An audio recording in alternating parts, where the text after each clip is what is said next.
started, as these things often do, with a simple desire for peace of mind.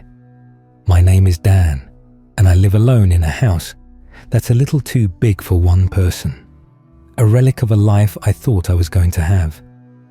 It's set back from the road, shrouded by a grove of ancient oaks that cast long, skeletal fingers across the lawn when the moon is high. The silence out here isn't peaceful. It's a heavy, waiting thing. After a series of minor break-ins in the more suburban neighborhoods a few miles away, I finally caved and bought a state-of-the-art security system. 4 high-definition cameras, night vision, motion alerts sent straight to my phone. A digital sentinel for my little island of solitude. For the first few weeks, it was a novelty. The alerts were almost exclusively for rabbits, possums, and the occasional brazen raccoon that would stare into the lens with what I swore was intellectual curiosity. I'd review the footage in the morning with my coffee, a small ritual that made me feel secure, in control. That changed on the night of October 17th. It was a Tuesday. The wind was howling, stripping the last stubborn leaves from the oaks and sending them skittering across the roof like frantic claws. I was in my office trying to lose myself in a video game when my phone buzzed on the desk. A single sharp vibration, a motion alert from the backyard camera.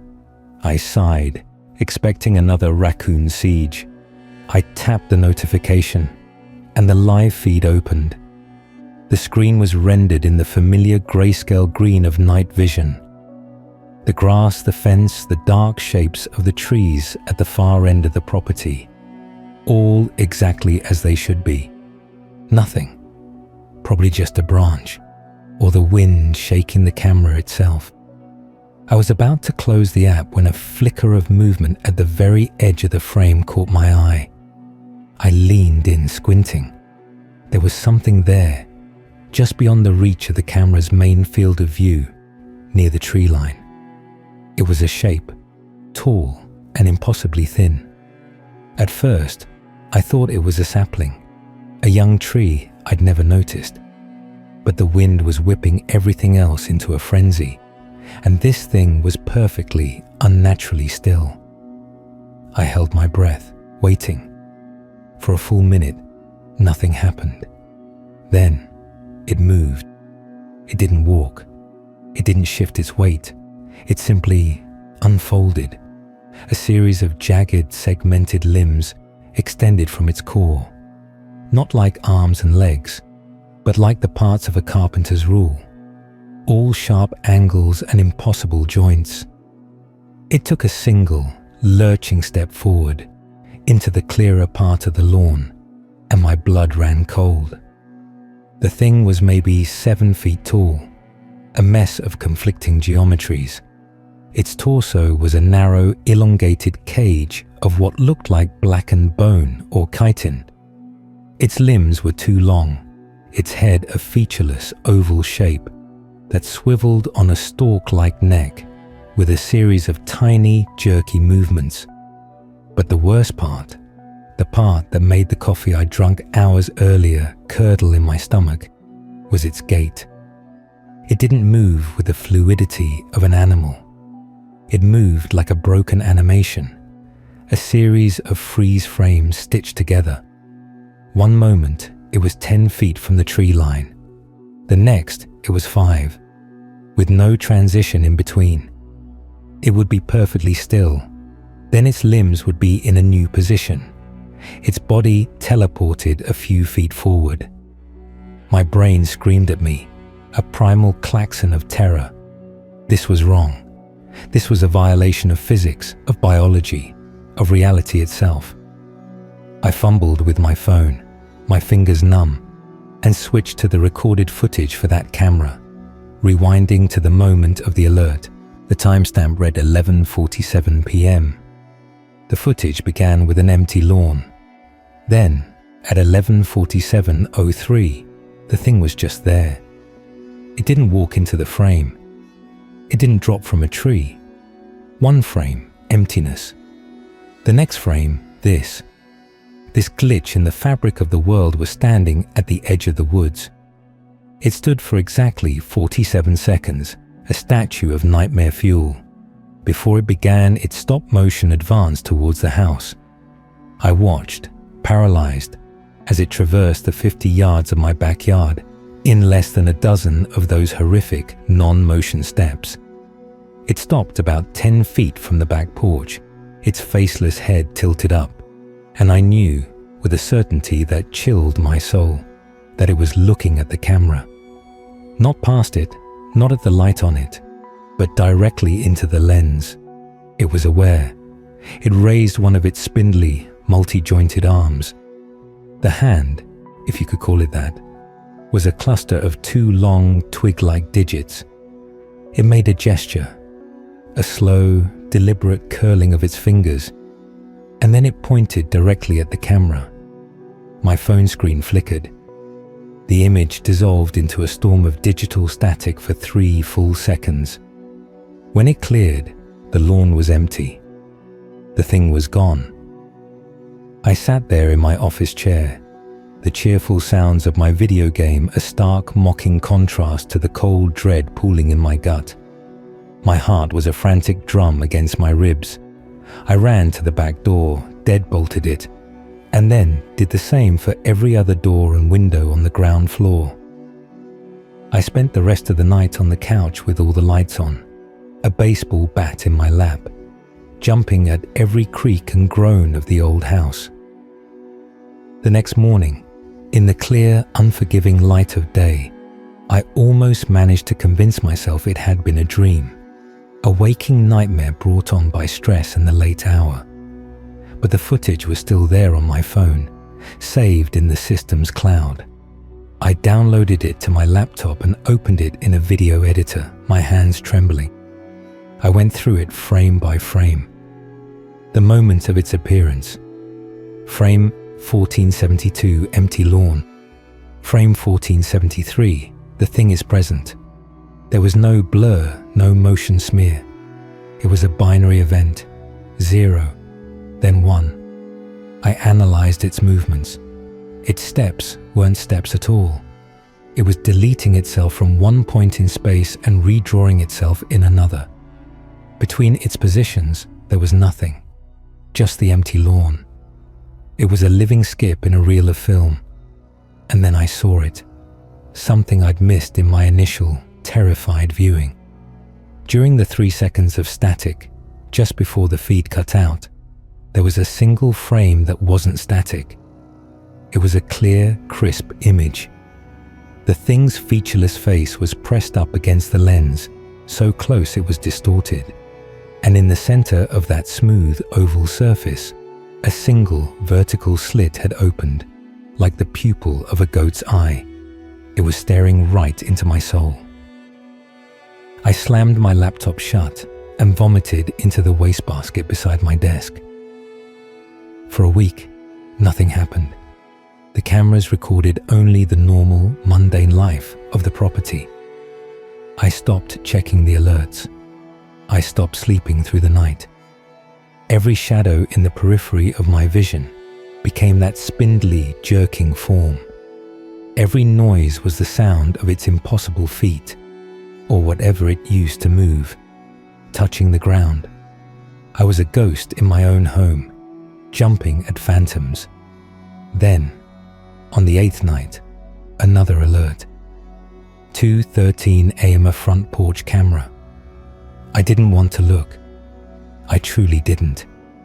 But a morbid, terrifying curiosity is a powerful drug. With a heart thudding in my throat, I opened the app. It was on my porch.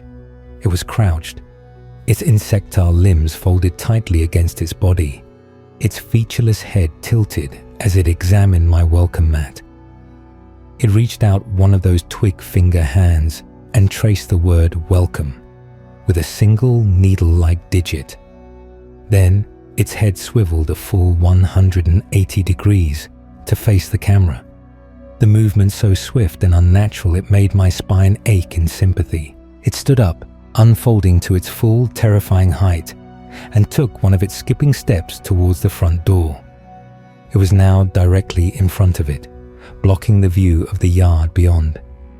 It just stood there, motionless, for an hour.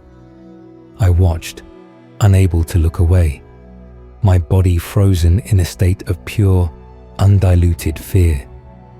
I expected it to try the knob. I expected it to break the door down. It did something worse. It began to vibrate. Its entire form became a blur, a hummingbird's wing of distorted reality. And then it started to phase through the solid wood of the door, not breaking it, not opening it. It was passing through the matter itself, its body dissolving into a cloud of visual noise like bad television reception, and streaming through the microscopic gaps in the door's atoms. In seconds, it was gone from the porch camera's view. It was inside my house. A silent scream locked itself in my chest. I was in my bedroom on the second floor. The door was locked. I could hear nothing. The house was as silent as a tomb. My phone showed the feed from the living room camera. For a moment, nothing. Then, a flicker of distortion in the center of the room, and the thing rematerialized, solidifying from the static upwards. It didn't look around. It didn't rifle through my things. It simply stood in the middle of my living room, its back to the camera, and its head was tilted upwards towards the ceiling. Towards me. It knew where I was. It took a step towards the stairs, and its movement was different this time. Smoother, less like a broken film and more like a predatory glide. It was learning, adapting. I did the only thing I could think of. I opened the app's intercom function on the living room camera. My voice, when it came out, was a cracked and terrified whisper. "Get out." The thing stopped dead. It didn't turn around. Its head simply rotated backwards on its stalk-like neck, a full 180 degrees, until its blank face was pointed at the camera on the bookshelf. The vertical slit in its face was open now, a dark, wet-looking line in the grainy night vision feed. It didn't speak. It didn't make a sound. But a thought, cold and alien, slammed into my mind, a spike of pure information that felt like an ice pick behind my eyes. DAN. It knew my name. The thought that followed was a wave of static, a sensation of immense, crushing age, and a profound, cosmic loneliness. It wasn't a language. It was a feeling, a concept, translated by my terrified brain into something I could almost understand. Found you. It took a step towards the stair. Stairs. Then another. I could hear it now, a faint, dry rustling sound, like pages of a book being slowly turned coming from the hallway. I was trapped. The only way out was the window, a 2-story drop onto hard ground. I grabbed my baseball bat, my knuckles white, and pressed myself against the door, listening. The rustling stopped outside my bedroom. I could feel a presence there, a coldness seeping through the wood. The doorknob remained still. It wasn't going to try the knob. A long, thin, shadowy tendril, like a ribbon of solidified smoke, began to seep under the door. It writhed on the floorboards, feeling its way, probing the space. I lost it. I screamed, a raw, primal sound of utter terror, and brought the bat down on the tendril. The wood passed right through it. There was no resistance, only a sensation of intense, soul-numbing cold that shot up the bat and into my arms. The tendril retracted instantly. From the other side of the door, I felt a wave of what I could only describe as amusement, a cold, intellectual curiosity, like a scientist observing a lab rat's futile struggle. And then, the presence was gone. The coldness receded. I stayed pressed against the door for what felt like an eternity, until the first rays of dawn painted my window in pale shades of orange and grey. When I finally mustered the courage to open the door, the hallway was empty. There was no sign of it. I crept downstairs, bat held high, expecting a trap at every turn. The house was empty. It was gone. I didn't call the police. What would I say? "Hello, officer. A creature that violates the laws of physics is haunting me, and it knows my name." They'd send a social worker, or men in white coats. Instead, I became obsessed. I upgraded my system, adding more cameras, thermal sensors, microphones. I stopped going to work. I lived on delivery food, and I watched the screens. I became the guardian of my own prison. The visits became more frequent. It would appear on the roof camera, crawling upside down like a distorted spider. I'd find it in the feed from the attic, simply standing in the darkness, motionless for hours. It never tried to enter the main living areas again while I was awake, but it was always watching, always reminding me that my sanctuary was its playground. I started seeing patterns. It was drawn to the cameras, to the technology itself. It seemed to use them as a conduit. I began to notice digital artifacts in other parts of my life. My TV would flicker with static at 3 a.m. precisely. My computer monitor would sometimes show a single, frozen frame of its blank face for a split second before returning to normal. It was bleeding into my reality through the electronics. The final straw, the moment that broke me, happened 3 nights ago. I was reviewing footage from the camera in my garage. The timestamp was 3:17 a.m. The thing was in there. It wasn't moving. It was standing in front of my car, its back to the camera. Its head was bowed, and its long, twig-like fingers were tracing the contours of the vehicle's hood. Then, it did something new. It raised its hands, and the space around it began to glitch. The air shimmered, and for a moment, I could see through the garage wall to the trees outside, as if reality itself was a poorly rendered video game. The thing stepped into that glitch and vanished, but it left something behind. On the hood of my car, where its fingers had been tracing, was a message. It wasn't carved. It wasn't written in dust. It was as if the car's very paint had been reprogrammed, the pigments rearranged to form words. In a childlike looping script, it read, "Almost downloaded." I don't know what that means. I've lain awake for 72 hours trying to figure it out. Downloaded? To where? To what? Is it trying to copy me? Is it trying to take my place? Or is it something else, something far worse?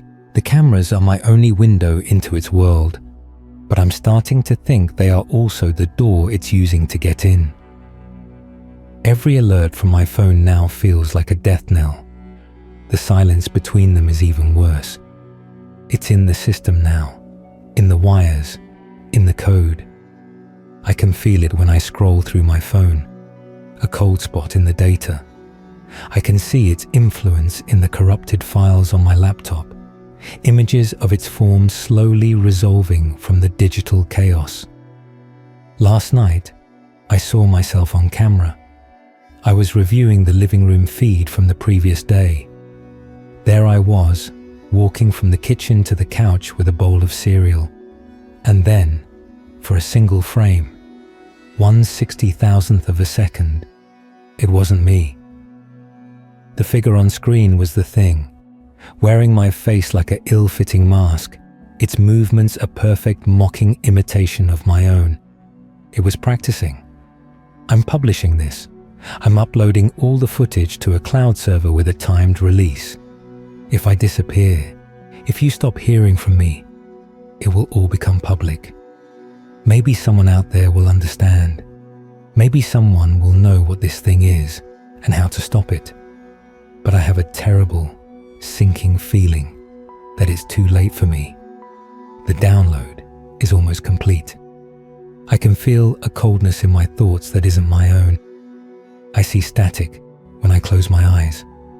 Sometimes, when I look in the mirror, my reflection seems to stutter.